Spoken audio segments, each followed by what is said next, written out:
is Keys to the Shop, episode 311, Pursuing Coffee Excellence in a Coffee Desert with Kenneth Thomas of Umble Coffee. Well, hey everybody, and welcome to another episode of Keys to the Shop, where we give you insights, inspiration, and the tools you need to grow as a coffee service professional. My name is Chris DeFirio. I am your host for the show, and as always, I am happy to have you here listening to the show. Welcome, and especially welcome to those of you who have just discovered Keys to the Shop. It's been a wild and crazy ride. You know, it's been 6.5 years, and nearly 2.5 million downloads, over 700 episodes, and we're just getting started.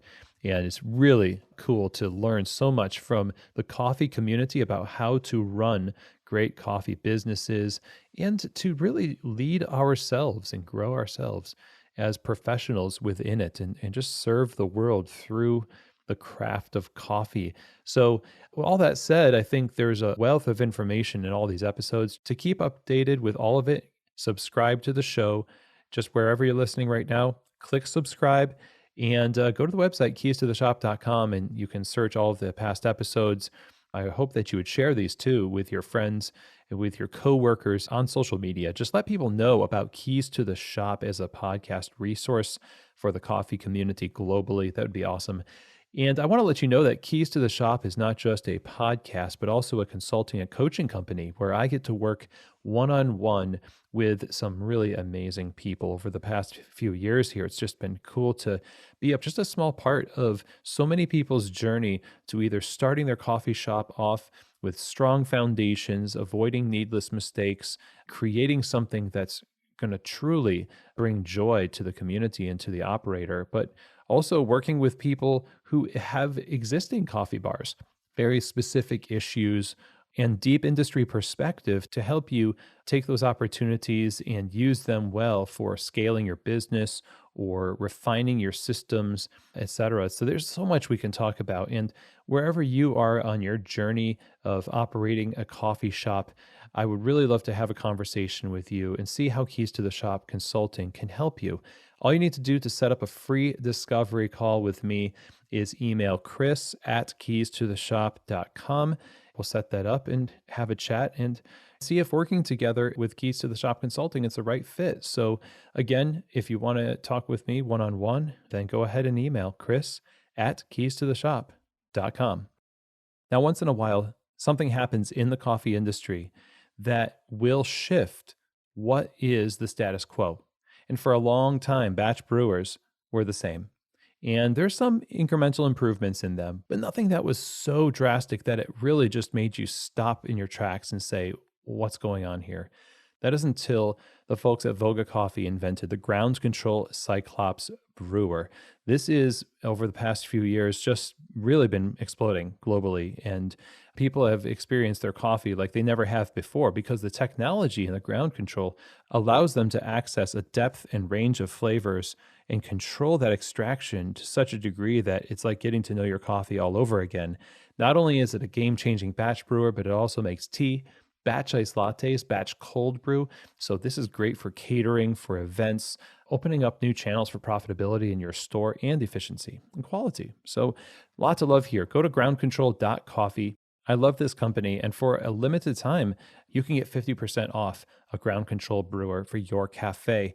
That offer is just for the month of May in 2023. So check them out over at groundcontrol.coffee. You know, professional baristas put a lot of pride into their work. They are a group of people who craft beverages all day long, and they can tell when something is consistent, when it works, and that brings a lot of comfort, because we want our customers to be happy. We want to know that when we're going to steam something, it's going to steam well. When you're using plant-based beverages, the same is true as for regular milk. And so when you're choosing plant-based beverages, the ultimate in terms of consistency, quality, and innovation is the Barista series from Pacific. This is the line of plant-based performance beverages designed for baristas, approved by baristas all over the world, and it stands up to the heat from steaming, produces awesome texture for latte art, and also creates balance in the cup. In terms of flavor, it's focused on the coffee. So go to pacificfoodservice.com and get samples in your store and try it for yourself. I think you really will be impressed. If you're looking for the best plant-based performance beverages to serve your customers, I think you really need to use the Barista Series from Pacific. Okay, everybody. Well, today I'm really excited to have on the show someone who maybe you already know. In the world of coffee podcasting, he is a host of a very popular Coffee 101 podcast. It's really been taking off in the internet world, in the podcasting world. I'm talking with the one and only Kenneth Thomas. Again, he's the host of Coffee 101. The podcast interviews coffee experts weekly from around the world. Just explore coffee and give you a really great groundwork for understanding this wonderful beverage. But he is also, and primarily is, the owner and head roaster at Umble Coffee Company, which is an online and wholesale coffee company. Kenneth and Umble Coffee have been ranked as one of the top specialty coffee roasters in the United States consistently for the last several years. And he is also a physician and chemical engineer, both of which lend expertise to Umble's mission of sourcing and roasting the best coffees from around the world in a way that optimizes for taste and quality and health as well, of course, as a physician would do. And so I'm really excited to have him on the show today. And what we're going to be talking about, Umble Coffee is based in Mississippi. And by Kenneth's testimony, you'll hear in this episode, it's kind of a coffee desert. There's a lot of great stuff. Obviously, Umble is there, and a lot of other folks are, making waves in this community. But, compared to the main hubs of coffee culture, there's a lot of opportunity in the state of Mississippi and generally a lot of the South for specialty coffee. And Kenneth is one of these folks who is helping to bridge the gap between what specialty coffee is and what people in these areas know coffee to be. In fact, he was one of these people that didn't know anything about coffee, drank the regular coffee, and then found specialty coffee. And his spirit for learning and curiosity that has driven his medical career and his coffee career is behind why the Coffee 101 podcast is as successful as it is and so informative. And so today's conversation centers around the idea of how, as an operator, you can approach bridging that gap when there is a opportunity to be the voice of specialty coffee to somebody who is wanting to experiment with coffee and try something new, and how you can do that while pursuing excellence also and kind of meet in the middle. We talk about that as well as just the idea of continually innovating and learning yourself as an operator, even if you don't technically, quote unquote, have to, because you're already the best in town. There's still something to be said for continuing to pursue knowledge and betterment and excellence in small and large ways. And Kenneth talks deeply about these issues and his own, journey into coffee and what's driven him to focus on health, how he's run this business since founding it in 2017. So I think you're really going to get a lot of great insights and practical advice for how to take that philosophy of meeting people where they are and actually apply it to the way you run your roastery, run your coffee shop, your business. Kenneth is obviously very intelligent, very humble, very appropriately enough, and a wealth of knowledge. So pleasure to have him on the show. Hope you enjoy this. Without further ado, let's get right to it. Here now is my conversation with the host of Coffee 101 podcast and the owner of Umble Coffee Company, Kenneth Thomas. Well, Kenneth, welcome to Keys to the Shop. How are you doing today? I'm great. Thanks for having me on, Chris. Yeah, 100%. And congratulations on the success of your podcast. Man, it's really just taken off, right? Yeah, it has. It's been fun. Coffee 101. So for all those coffee curious people out there that aren't, well, it might be coffee industry people, but I would say your podcast is geared a lot more towards that. This is for what I call the coffee curious. So those learners out there, those consumers. And that was you. Obviously, this is a journey that you've been on, and your first career, your profession is in the medical industry and continue to be a physician. But coffee became this pursuit and a passion. So I suppose that's a great place to begin here and talk about how you ultimately found coffee as a coffee curious person yourself, but made it a business?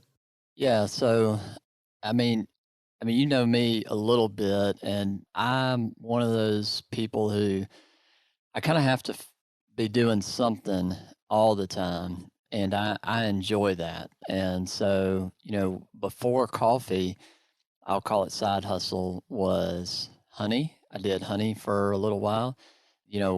Eventually got really allergic to the stings, and so my doctor said, well, either you can have honeybees or you can live. And so I said, okay, well, I guess we're giving up honeybees. and so then there was a gap there, and I was like, well, dead gum. I was like, what am I going to do? I like coffee. And so I said, okay, well, I'm gonna see if I can figure out, how to make the morning drink. And I think it was 2016, and I just kind of looked up, and Expo, Specialty Coffee Association Expo, that year was in Atlanta, which is not very far from where we're located in Mississippi. And so I said, what the heck? I was like, I'm going to go over and I'll check that out. So went over there to Atlanta, went to the expo. There's a lot of coffee there. And Chris, before this point in life, I would say I drank mostly Maxwell House and Folgers and coffee of that kind of caliber. And so I didn't really know how coffee could taste. And this just shows you like the weakness or the brokenness of how cocky I could be at that point. Was the first place that I got a free cup of coffee or espresso shot. I got it at the expo and was walking away, took a sip, and I was like, this is not coffee. And I almost went back and told them that they must have like brewed something wrong or done something different, because it did not taste what I was used to with coffee. And then just fast forward a little bit, it dawned on me that coffee could actually taste good, and you didn't have to put a bunch of stuff in it. And I was the one that needed the humble pie, and not the people at the expo. So that was kind of my intro to it. That's interesting because you're basically telling them, excuse me, you accidentally made this good. I need you Yeah. to. Yeah, like I literally stopped. I stopped dead in my tracks, and I was like, I don't know what this is, but this is not coffee. Mm, mm. So, I mean, if something stopped you in your tracks like that, now you kind of on a different track now. You shifted, and that ultimately led you to, well, I mean, did you just start roasting right after that? You said, that's it, dedicate my life to it, or at least a significant portion of it. Well, so I kind of, when I do something, I tend to do it 110%. And so I came back, learned a lot, had a lot of caffeine, and I said, okay. I said, I want to figure out, of all the places in the supply chain, farmer, exporter, importer, roaster, bar, or end consumer, I wanted to figure out the roasting. And so I said, all right, if I'm going to do this, I want to go to and train wherever would be the cutting edge as far as roast theory and like what's going on in specialty coffee. And so there's a guy named Rob Hoos, Hoos. Yeah. Yep, who is a very, very nice guy and very well versed in roasting theory and how you manipulate coffee, to be able to get what you want out of it. And so I flew over to the West Coast and spent about a week with Rob in Portland and learned everything that I could from him, and then brought that back to Mississippi, that where, there are not that many specialty coffee roasters. Okay, so you brought that back to Mississippi, and you know, there's a lot of progress that coffee has made over the course of several years. I mean, you yourself have developed your own taste for coffee, your own kind of archetypal customer, if you will. So, when you started doing the coffee the way you wanted to in Mississippi, based on what you had learned from Rob and your knowledge of the industry at that point, what kind of reception did you get? Well, I mean, what were you starting out doing in your roastery, and how was that received by people who are just on the beginning stages of their own career, or not career, but the exposure to good coffee, similar to yourself?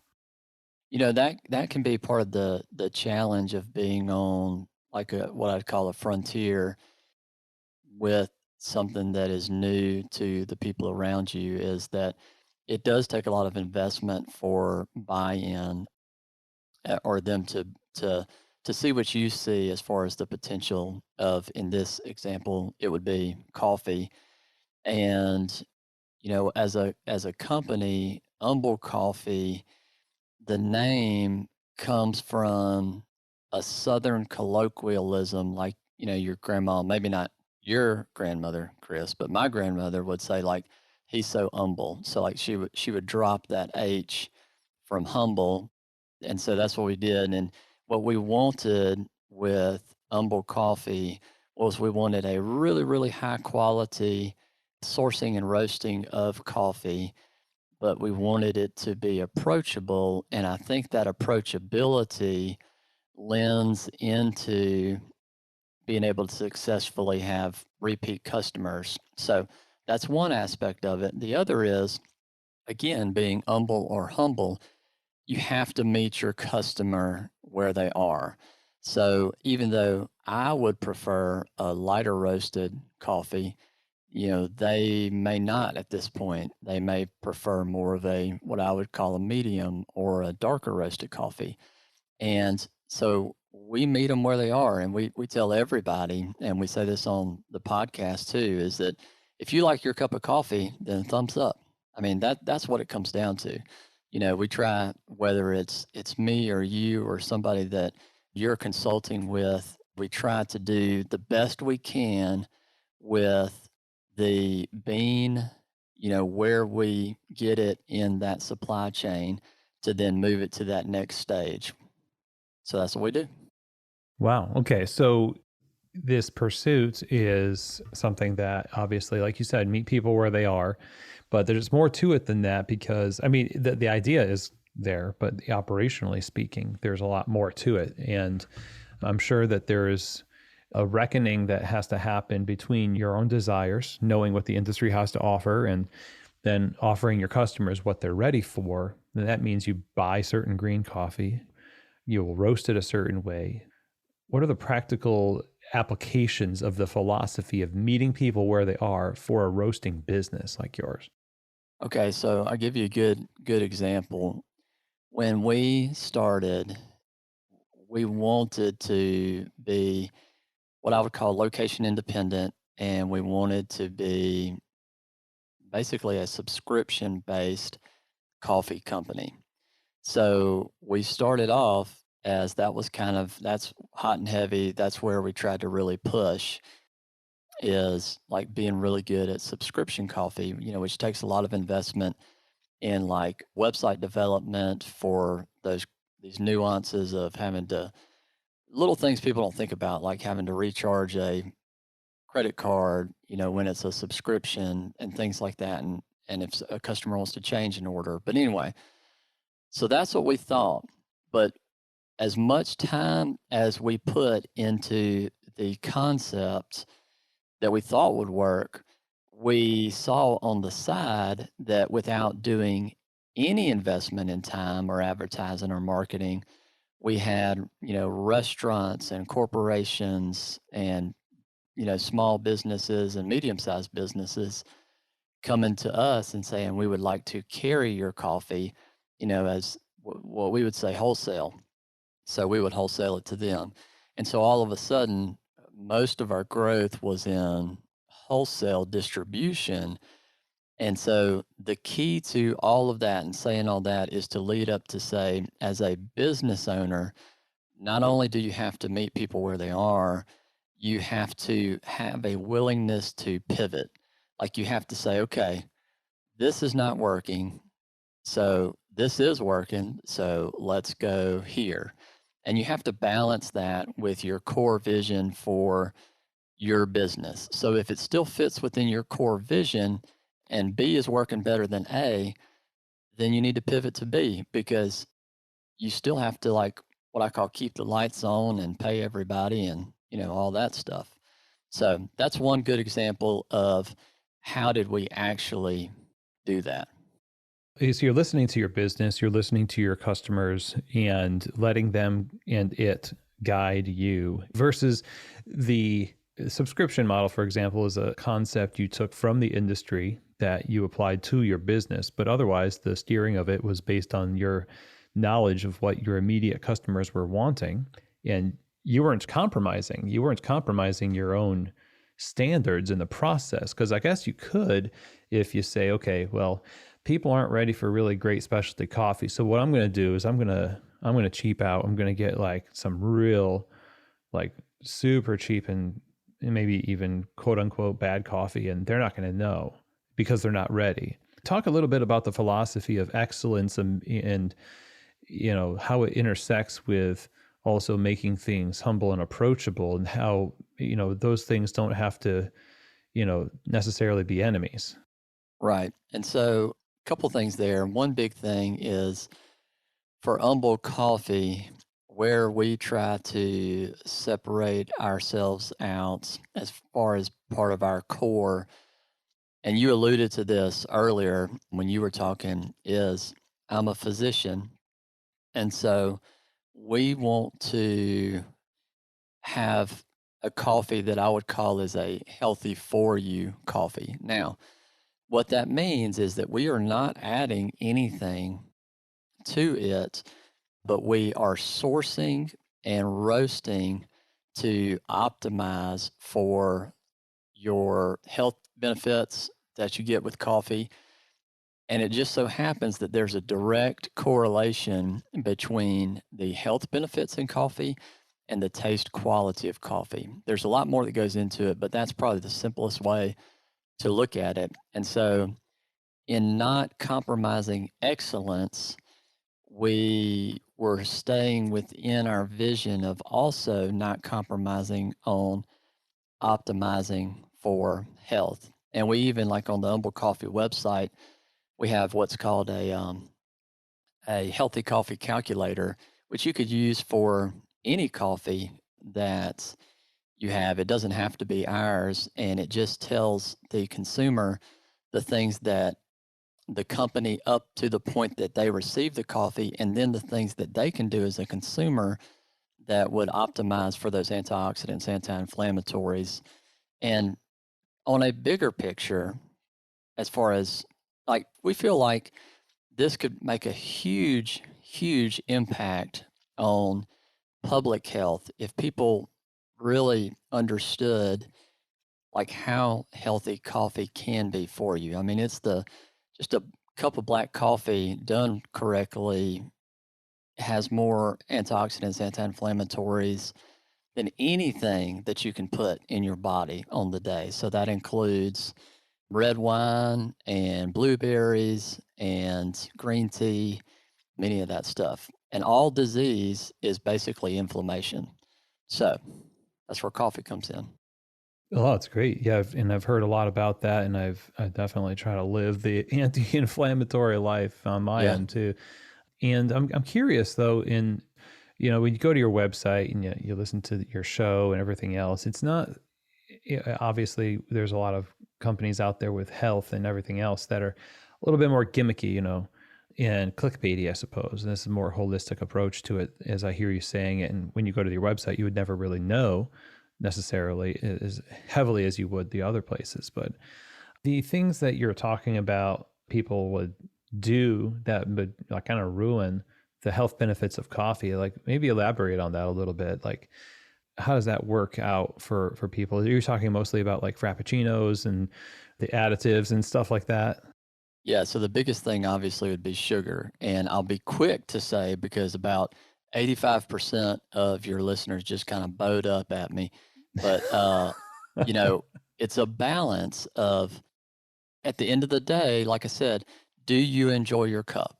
And there's a mental health aspect in that, which I would I would say is also part of this overall health. So if you're enjoying your cup, then again, thumbs up, because if we, through Coffee 101 or through Chris with you with Keys to the Shop or through the NCA or through the SCA or any of these places where you can have an impact, if we can just get people in the door, if we can just get them in the door to drinking good quality coffee, then there's a lot of opportunity to level up their enjoyment, but also in our example, level up, the health benefits.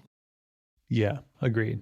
Actually, my family and I think we've been like refined sugar-free for years now. Yeah, Just it's awesome. based on that. Yeah, it's actually not bad after the first year. But I'm curious about, just as a point of interest, like your pursuit of being healthy, a physician, and now with coffee. Is that something you just kind of always had? Did that like just kind of come from your personality, or where was this pursuit? Well, how did this happen? It came from a couple of things. One is my default pursuit, and with that, the genetics of my family.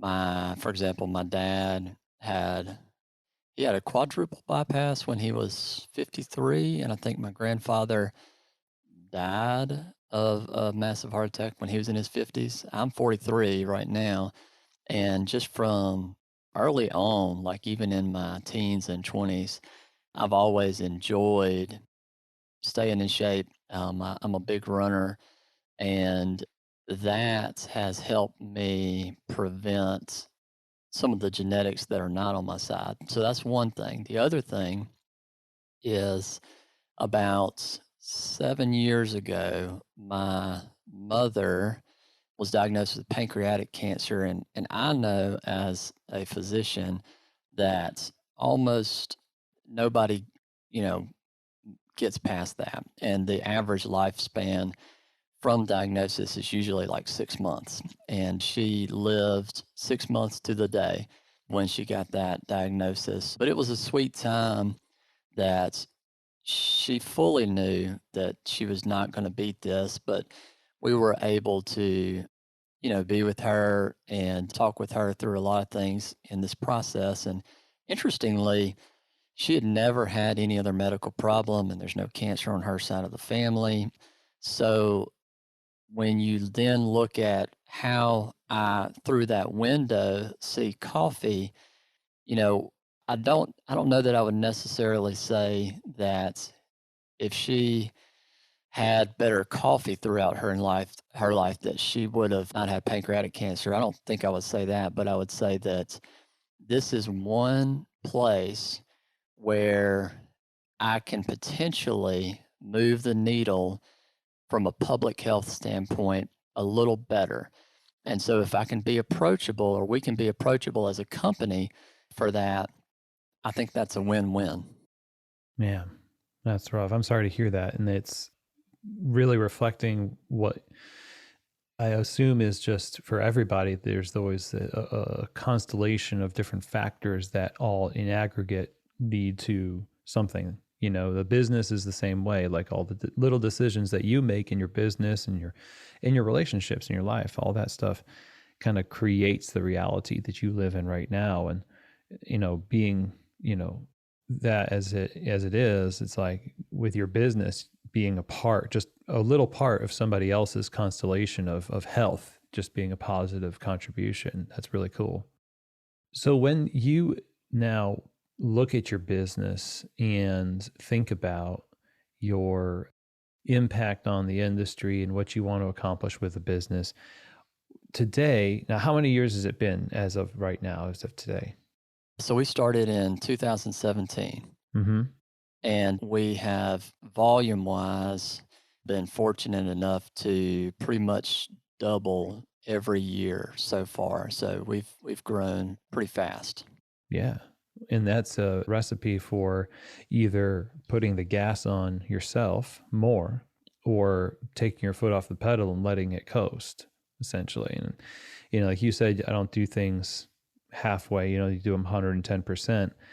I imagine that's why you do competitions and you continue to educate yourself, where I guess technically you don't have to, but the fact that you do is probably why you're, seeing that success. Talk to us a little bit about how you pursue those things and why. What is that? Why do that?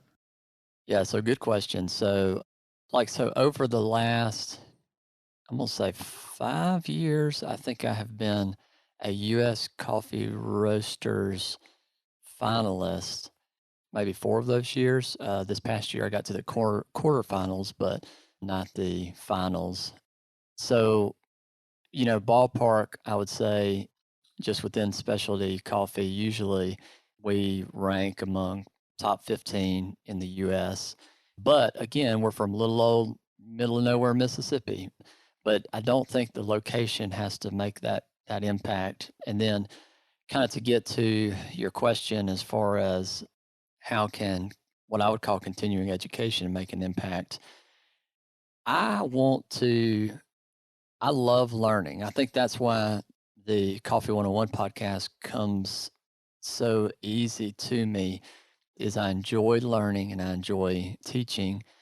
And I also think to put the customer first and to serve them well, then I need to continue to learn those little things that I can do that can make either a difference in how we source beans, how we roast them.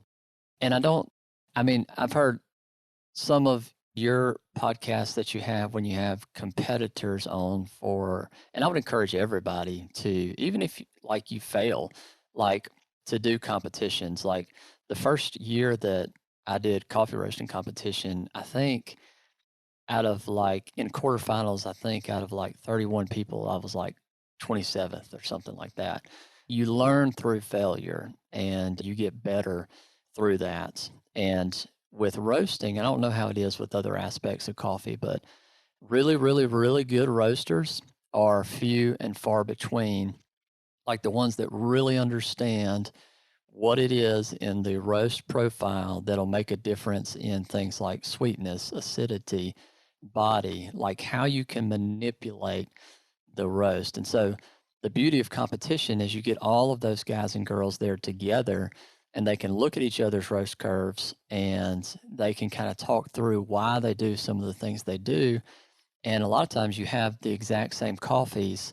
And so you get to taste each other's coffees that were all roasted at the same time, all roasted completely differently, and then learn from that and take that back to your roasting facility. So, what are some examples of that in your roastery where you've taken something and it's made a marked difference in your like blends or your between batch protocols or practical operational things? One thing like there are a lot of coffee roasting books. There's not a lot of them out there, but there are several out there.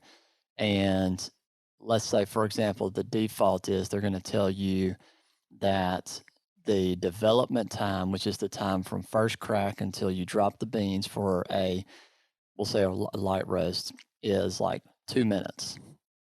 Or they'll say that the development time should be 20 to 25% of your total roast time. What we have found in competition and when it's your peers that are judging you, which, can kind of freak you out a little bit because they're like the best of the best of the best in the coffee industry. Really, like a development time of about, honestly, a minute, 15 seconds is can give you a competition level roast for a light roast. That's and another thing, for example, what you may do to compensate for that, and this is kind of getting into the geeky weeds of coffee roasting, is so that you don't have too much acidity and you get some of the sweetness from the Maillard reaction. You can kind of stretch out that time from what we call the drying phase, the end of the drying phase, to the first crack when you get a little bit of a sweetness in there, but you can stretch that out a little bit. So that's just a couple of examples of some things that when you get, some some top-notch, roasters around the table, you'd be like, okay, I see what you did there. And now that is your professional community. And that is something that can easily be like, okay, man, these people, they're so good. I have to just apply this. When we get feedback from our customers, it can be the case that sometimes we're not as quick to be like, yeah, we just definitely have to fix this, because maybe we want to wait until we get confirmation through a lot more feedback saying the same thing, right? Yeah. So how do you balance that where, everyone's doing something different with the coffee? Well, you have to choose kind of one way for Umble Coffee to do. You can't like mess around with people's expectations so much they stop wanting your coffee. So what we do is a couple of different things. I will say the genuine feedback and then how you change your roast when you're listening to your customers takes a little longer. And usually it's something where we see differences in sales. So like, if we're like, as on the back end in the coffee industry, if we're like, man, we got this carbonic maceration processed, high grown, whatever out of Colombia that's just phenomenal. And then it hits the shelf and like we still sell like 85% of our stuff is, a medium roast. That's the customers talking and they're telling us, what they want. And so, even today I was talking to one of the other roasters for us and I was telling him that I would like for us on our lighter roast to maybe go just a smidge darker, because even though I love a certain light roast, I'm not my majority or even minority customer. And so you have to meet them, like I said, where they are. Do you feel like a lot of people who get started just don't factor that in and then kind of scratch their head as to why people are not as enthused about their coffee? Yeah, I think you're right. And I think especially in areas like where I am, like I would call Mississippi a coffee, especially coffee desert.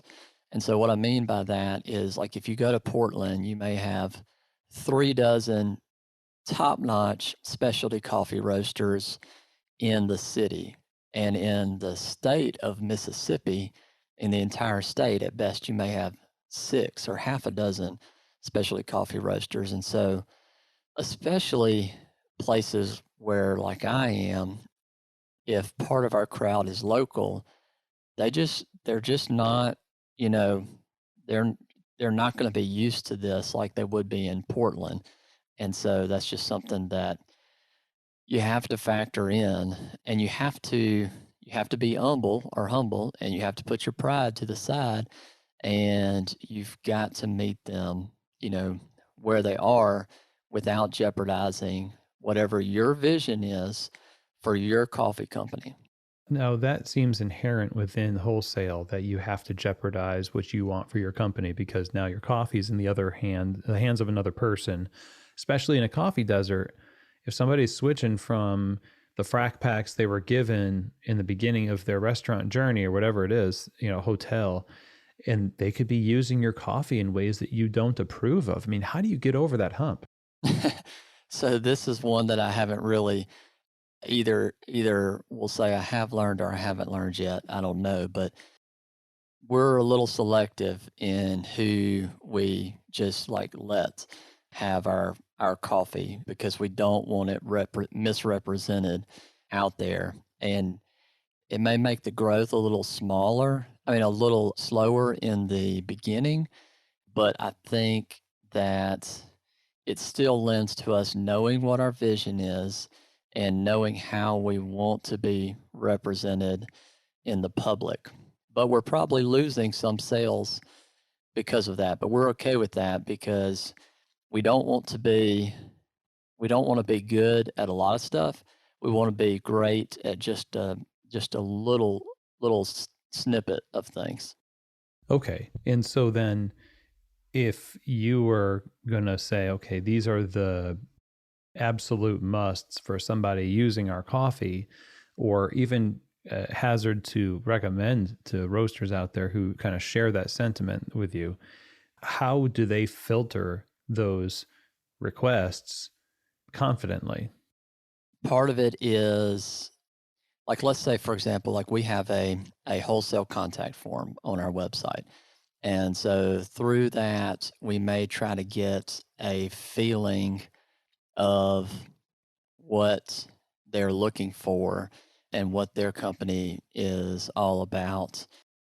And, we have had some people, who apply for wholesale that, like I said, we turn down, whether it be there or we'll even do like the whole, what I call like the ninja sneak, like look at their Facebook, look at their Instagram for their business, get a vibe. And here's the other thing is, again, if ultimately the goal is we want to get better coffee in the hands of everybody, then there is a little balance there as far as you have to have a willingness to be approachable and even to allow maybe somebody to not have your best product, even though, you know, your product terrible, but maybe not your best product, but it moves the needle a little bit towards what I would call something better.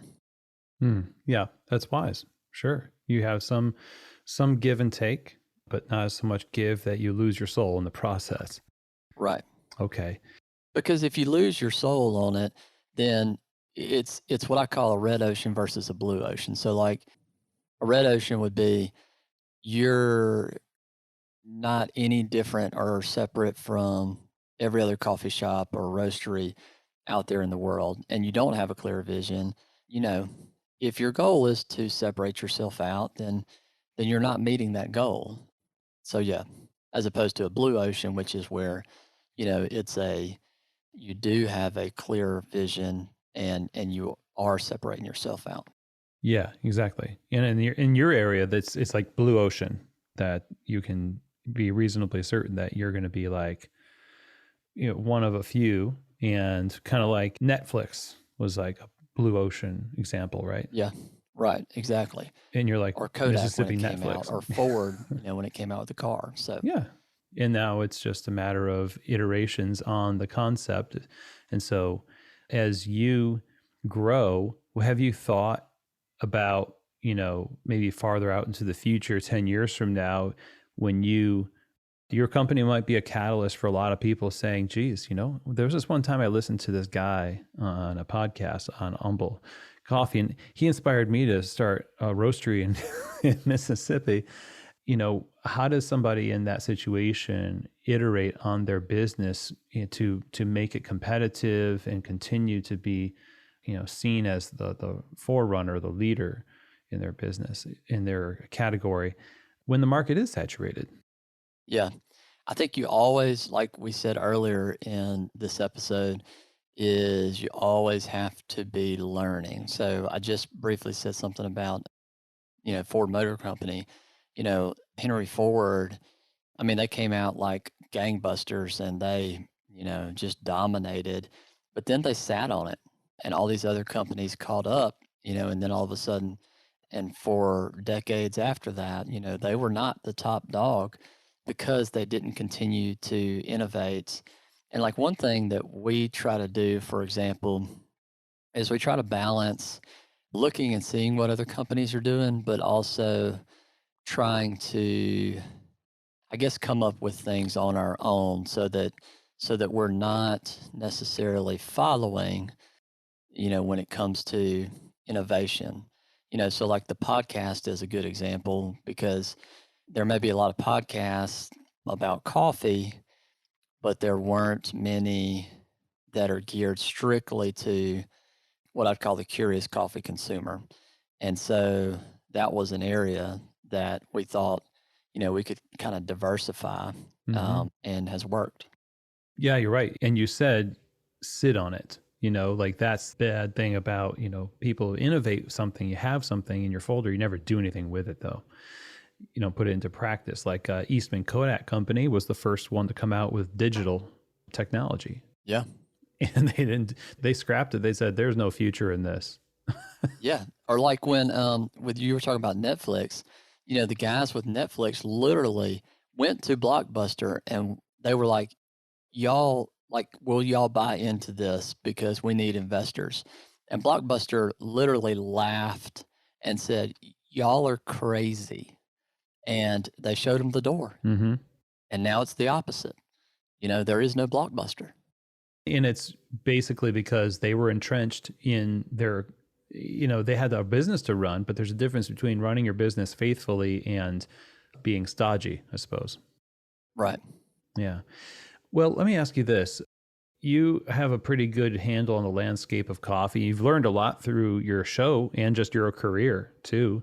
Kind of a two-parter here. What things have you learned recently that are really just really cool that you're really glad you learned? And how would you like the industry of roasting or the landscape of roasting to evolve over the next few years? What do you think is the biggest need based on what you've experienced thus far?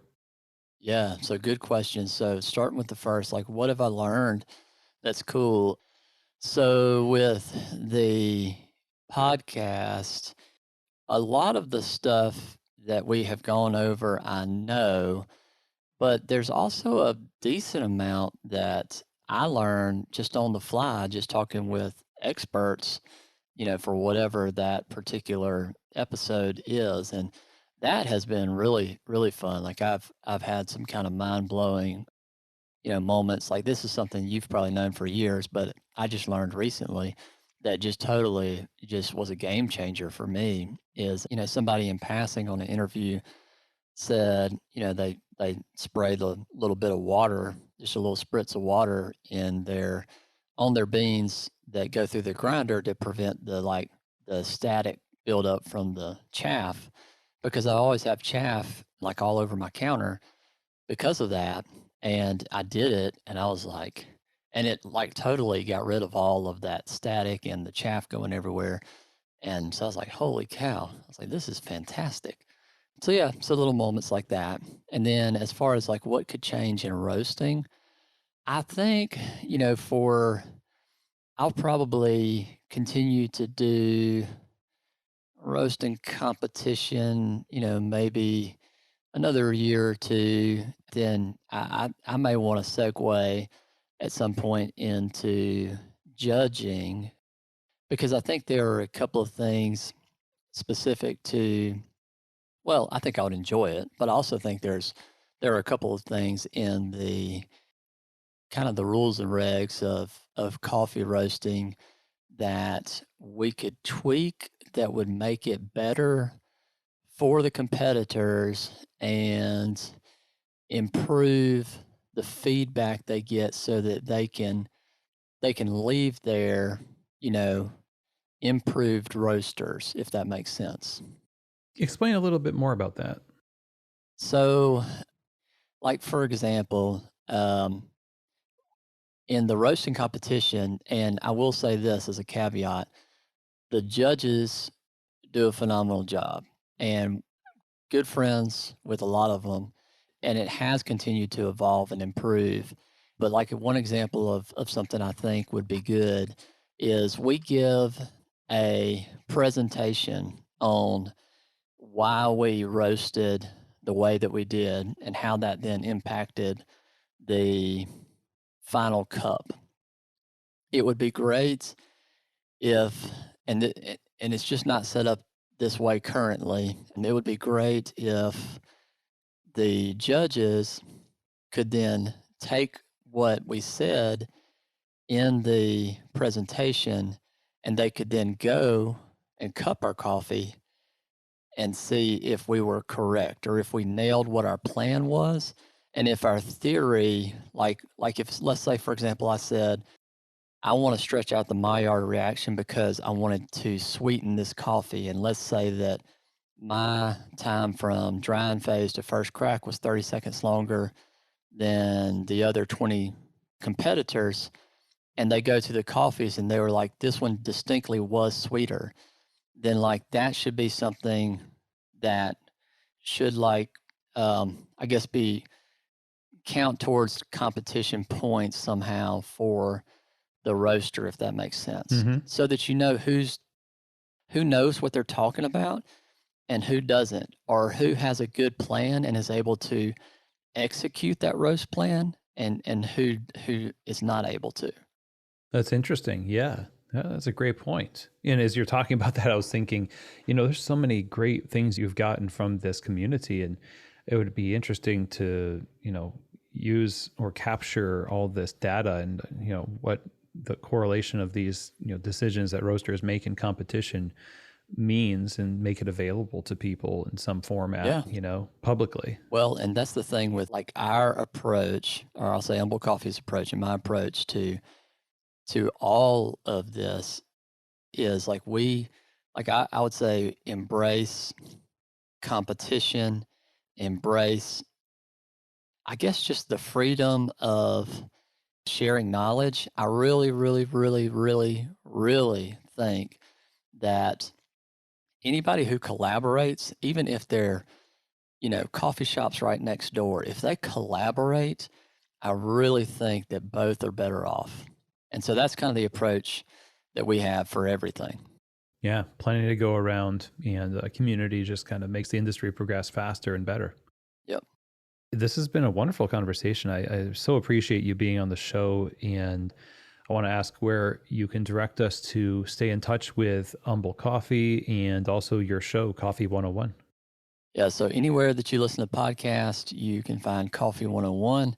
I hope that you'll take a listen, and I think that you will enjoy it. Even if you're in the coffee industry, if you're like me, you'll still find new things that you can learn. And I also tell folks, if you're a business owner, like it's plug and play. If you're onboarding new customers, I mean, I'm sorry, not new customers. If you're onboarding new employees, just it's chronological. So have them listen through that to just get a base knowledge of coffee because it's free. Yeah. And as far as Umble Coffee, they can go to umblecoffee.com. So that's UMBLE coffee.com.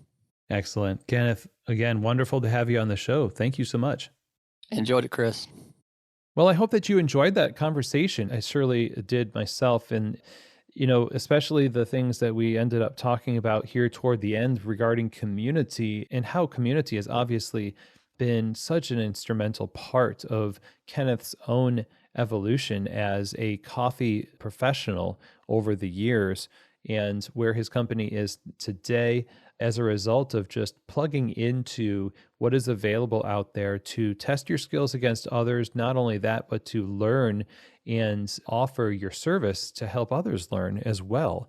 And, things like the podcast is one of those ways that is also offering a service while Kenneth is also learning a lot himself. And there's so much you can do if you just step out into the world of coffee and participate with your peers and communicate. And I know it can be very hard as you're operating a business to do so, but I promise you, you will not regret it. And so a huge thank you to Kenneth for joining us on the show. Thank you so much, Kenneth. And if you are interested in learning more about Umble Coffee, go ahead and go to their website, umblecoffee.com. And of course, you can just search coffee on any of your podcast players and come up with a podcast. It's called Coffee 101. Kenneth has a lot of great episodes. And like he said, you can listen, and he recommends listening sequentially because that's how the episodes are arranged. And I want to let you know also that I'm going to be on the podcast with him as a guest coming up very soon, actually the week after this airs. So stay tuned for that. That was a really awesome conversation. We talked about some really interesting things. You want to hear a little bit about what I drink at home and how I make my coffee on the road, and some philosophy on relationships and hospitality in your own house and more, and why I don't use microwaves, then that's exactly the episode to listen to.